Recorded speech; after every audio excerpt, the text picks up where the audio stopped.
This site is run by my good buddy Dom of X. I did a collab with them recently, and yeah, let's get into it. So April 2026 solicitations. We're scrolling down. Today we're going to be focused on the DC stuff. You guys know I read a ton of DC. Alrighty, let's get into it. DC April 2026 solicitations, and it starts right now. So let's get into it with the hardcovers, trade paperbacks. We got Absolute Flash, the new volume 2, finally getting collected. If you guys have been trade waiting Absolute Flash, or you've dropped off, I think this arc number 2 is better than the first arc, so definitely recommend checking it out. Second arc for Absolute Green Lantern coming out as well. If you are looking forward to Batman volume number 1, if you haven't checked it out yet in single issues, you gotta check it out in this trade. It's been pretty solid so far. Batman from Matt Fraction with Jorge Jimenez on the art. Paul Dev in the chat says Absolute Flash has been great. Paul Dev, it might be just you and me, man. Everybody else has dropped off the title. It seems like we're the only ones that might still be picking it up. We have Batman Green Arrow, The Question Arcadia getting a hardcover release. This is from DC Black Label. Not a big fan of issue 1. Haven't checked out issue 2 yet. Got to check that out so I continue with it. I'm a fan of DC Black Label though, so yeah. Not like collected edition. I get all the Black Label single issues usually. Absolute Batman Gotham by Gaslight. This is cool. I know a lot of people are hyped for this, getting the absolute oversized, ginormous edition of Gotham by Gaslight, a really well-regarded Batman story.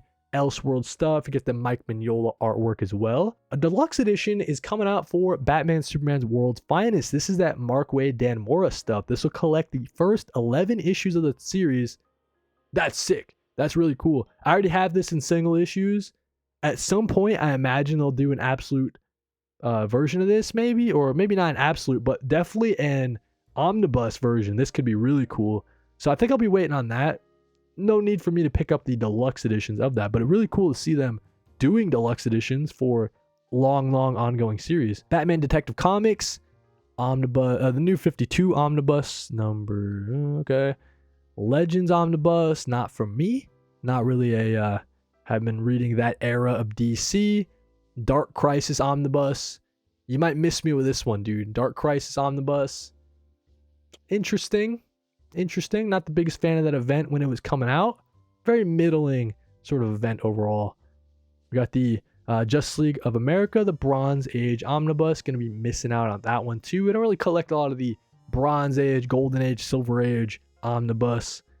Supergirl New 52 Omnibus, volume number 2. I've heard this material is really good. And in particular, people say the Red Lantern stuff is really solid.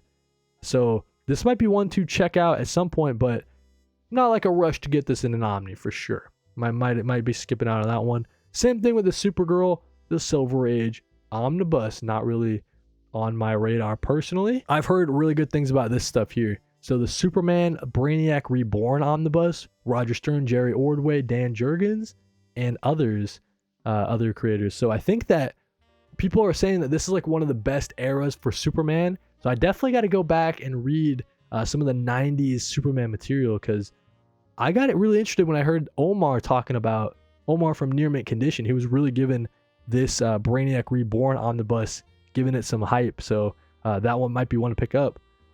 The Swamp Thing by Ram V and Mike Perkins Omnibus. This one, for sure. This one is an absolute buy. It really kind of stinks, though, that this is going to be an omnibus, $100. But if you look at the material it collects, it's not a ton of stuff. Probably it's got to be under 20 issues for sure, right? So that's going to be a really skinny sort of omnibus. I still think it's one that I have to get. Like, it was just so sick when I was reading this in singles. It was my first ever Swamp Thing run, my first ever Ram V run, bro, when this was coming out. And it just like made me fall in love with Ram V and Mike Perkins' art style. So yeah, I got to get this as an Omni. Super sick stuff there. A couple trades like Supergirl, The World projects are always pretty fun. Orion is going to be a new young adult series. I know that Gnozi Ukazu, she's been doing a lot of cool stuff at DC. So we got an Orion. This follows, I think there was one called like Big Barda Biggest Barda, something like that. Lex Luthor, another young adult book there. We get the Action Comics release for Mark Waid and Skylar Partridge. This is that stuff that sent, Clark Kent back to Smallville, and it was kind of that era, Mark Waid exploring that era of the character.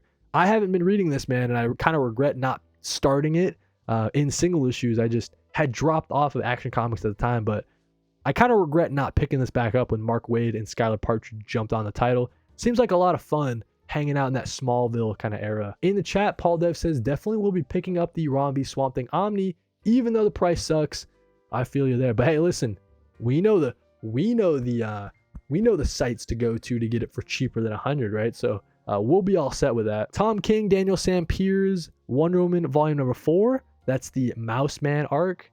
You guys know my thoughts on the Wonder Woman series. I've been liking it. I know everyone else seems to hate it, but I do think that the Mouse Man arc is the best of the series so far. Like, I do think that the Mouse Man arc was super good. Justice League, Cheetah and Cheshire robbed the Watchtower. They changed the name of this title. It was called Cheetah and Cheshire robbed the Justice League. But anyways, this is that Greg Rucka and Nicholas Scott series that I've heard really good things about. People are literally speaking about this series as if it's like the best thing to come out of DC in a while. So I got to check that out. Okay, this one's cool, guys. A DC Compact Comics box set. Okay, if you guys missed out the news that DC's doing this box set, it's pretty cool because the price, if you can see there, $50 price tag, but it includes 6 of the Compact Comics. So the 6 that it includes, we got Watchmen, All-Star Superman, Kingdom Come, DC The New Frontier, Batman Long Halloween, Batman The Dark Knight Returns. Now, maybe you could probably drop one of the Batmans. You probably drop the Long Halloween, maybe. Or maybe you drop Dark Knight Returns. I don't know which one you drop. Are these the best 6 they could have chosen? I don't know, okay? I do think New Frontier, Kingdom Come, All-Star Superman, and Watchmen are good picks. The Batman one I might have swapped out for something else. I might have put the Court of Owls one in there, maybe, instead of the Dark Knight Returns. I don't know, but it's really cool, man. You get 6 of the Compact Comics for $50, and you get a nice box to put them all in, man. So we'll have to see if DC does more of these compacts down the line. I think they could be really cool. You get one for free and you get a box, so why not, dude? Southside Ronin is a big fan of the box and says that it's worth it. I definitely tend to agree. DC vs. Vampires World War V is finally getting its trade paperback release. I feel like that one came out a really long time ago. Camelot 3000, I don't know what that is, so we're going to keep it scrolling. Milestone Compendium, really cool seeing Milestone Compendiums continue. Compendium number 5, and that's crazy. Has there ever been upwards of 5 compendiums? That's just really cool to see DC continue to do those. Staying along the compendium train, we got Superman Adventures Compendium 2, collecting that classic material. Let's take a look at some DC Finest as well. We got some Supergirl. That's cool. Right in time for the movie, right? So if you guys are getting into some Supergirl material, a new DC Finest Supergirl is coming out. I don't know if this one has like the material that's the good stuff, you know? So I don't know if that will be on my radar. We have DC Finest Robin, the origin of Robin. So a lot of his major solo appearances in Batman. So you guys see there the number of issues that's listed. Some classic Robin material. And then even Sergeant Rock, he's getting some love as well with a DC Finest. Sergeant Rock, the Rock of Easy Co. So this is pretty cool if you're into that classic Joe Kubert's. He's got a lot of great material in this, I'm sure. If you're into war comics, man, I think I'm into war comics, man. The more I read of Escape, I'm just like, hey, this could be a genre that I need to explore more. So this Sergeant Rock could be a one to get. DC Finest team-ups, The Impossible Escape. This just has a lot of the team-ups from The Brave and the Bold. I think this is the second one of the DC Finest for The Brave and the Bold. Speaking about DC compacts, we have Superman Red Sun. Interesting pick for a compact. I think that it's a fun Elseworld story. Hopefully people don't... They'll go in knowing it's an Elseworld story. They won't think that this is the main Superman or anything like that. So in that respect, it is kind of weird just to do a Elseworld, but I do think it's a fun story that deserves a compact release. That's pretty fun. We got Batman Under the Red Hood getting a compact. That's pretty cool. That's pretty cool. I like the movie a lot more than the comic itself, maybe, but I do think that it's a good pick for a compact as well. And then Gotham Central, dude. Oh man, listen, my favorite DC series of all time is Gotham Central. To see this getting a compact release is really cool. Collecting the first 10 issues as well. That's a meaty chunk. That's like 1/5 of the series, I think. So yeah, Gotham Central getting a compact comic.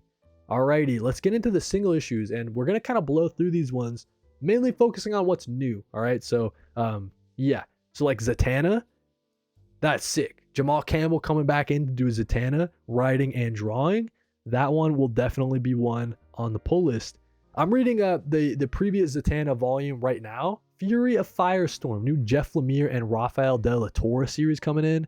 I don't know too much about Firestorm as a character. I know the only thing I know about Firestorm is from the CW show Legends of Tomorrow and The Flash or whatever. But I think the Firestorm character has a lot of potential. It's obvious that Jeff Lemire is so passionate about this project. Like, this is a true passion project in every sense of the word. So this one is probably going to be one to pick up for sure. Fury of Firestorm. I'm going to skip over this. Some Jeff Loeb. I'm not even going to read. Whatever. Bizarro Year None. So this is a new series written by Kevin Smith and Eric Carrasco. Really cool. You know, I think this is a DC Black label. I guess it doesn't say. We don't know yet. But sort of like a year one kind of thing for Bizarro here. I saw that the artist online, Nick Pitara, he was saying that this Bizarro project is like his dream project. Same kind of thing from Jeff Lemire. So it's really cool seeing comic book creators getting their chance to do the projects that they really, really want to work on. We have a new Mad magazine release, but Chip Zdarsky is going to be the guest editor-in-chief on that one. So yeah, I'm expecting some real wacky Chip Zdarsky-ness out of that one. We know that Chip Zdarsky had that series that he was doing for a long time, like Chip Zdarsky News or something. He put out like his own newsletter, his own kind of Mad magazine type of thing. So it makes sense that Mad Magazine would tap Chip Zdarsky to do the April Fool's release for this year. Pretty fun stuff there. Rick Veitch is continuing his Swamp Thing at 1989 run. I guess he had a issue where Swamp Thing is going to meet Jesus, and some controversy back then where they deleted that issue or something like that. They said, hey, you're not able to put that out, we're going to cancel it or something like that. So he gets that chance to do it again, I guess. And yeah, I think that's all the new stuff, right? So we're just going to scroll down. We got some Batwoman, some Deathstroke, Lobo, so all those next level titles getting their second issue, of course. Of course, we got the Absolute Universe continuing. Absolute Martian Manhunter, this will be the second to last issue in theory, as we know that series is ending with issue 12. Absolute Wonder Woman, of course, continuing that. Green Lantern, Flash. Yeah, I think the rest of this stuff is just more par for the course type of stuff. Scrolling, anything that's worth mentioning. This is cool, all right? So we got Justice League Intergalactic Special. We know that Nicole Maines is writing this one along with Jadzia Axelrod, and we got Travis Moore coming into the art. This is a cool team. We got Dreamer. We got what's her name in the middle there? The pink star, Sapphire, Star Sapphire. Okay, and then we also have who is that? We got Green Arrow over there. Is Adam Strange. So yeah, just like a really cool lineup written by Nicole Maines and just continuing really fun work out of DC, keeping it going. We're hoping Nicole Maines can give Nicole Maines an ongoing, man. What's going on with this? Anyways, we got Harley Quinn. We got Wonder Woman. Who's writing this Wonder Woman? Tom King, Daniel Sampere. All right. Poison Ivy. Wow, Poison Ivy hitting 43. That's crazy. That's going to be a real cool Omni one day, man. Poison Ivy by G. Willow Wilson. That thing's going to slam, bro. Batman Superman World's Finest is getting a 50th issue oversized anniversary issue. That's pretty fun. That's pretty cool to see. Congrats to Mark Waid for 50 issues. Series don't really go for 50 issues anymore, right, guys? So that's pretty cool to see. Batman Superman World's Finest hit that 50 issue threshold. We know that, is this going to be the first issue of The Flash by Ryan North, or is this the second? Either way, I'm jumping on that. You guys know I'm a big fan of Ryan North, so definitely got to pick that one up. Let's see. Emperor Aquaman, New Titans. So that's going to be the Tate Bromble, Sammy Basri stuff. I might pick that up, bro. I'm a big fan of Tate Bromble, and Sammy Basri had really great stuff out of the Birds of Prey series. I might be picking up this this New Titan series. All right, we got some DC Vertigo stuff, but I don't think any issue ones. Got some very little BC Black Label stuff. Not too much there. Also on the Elseworlds, not too much Elseworlds stuff. And I don't really care about the facsimiles. Let's scroll to the very end. Yeah, okay. So those were the DC Comics solicitations for the month of April. Everything coming out in April 2026. Let me know down in the comments what you are most anticipating coming out. For me, it's got to be like that Swamp Thing Omni. That'll be pretty cool. Got a lot of cool number ones coming out for DC Next Level. And yeah, like if you liked, of course. Subbed if you love. And if you really like it, you can hype it. Helps out the channel a ton. Channels around this side, I guess, around this size, hyping really does help. So yeah, thank you guys for watching. Every single Monday, we're doing New Comic Book Weekly around 4 p.m. And hopefully I'll see you guys in the next one. Thank you guys for watching it. Read more comics.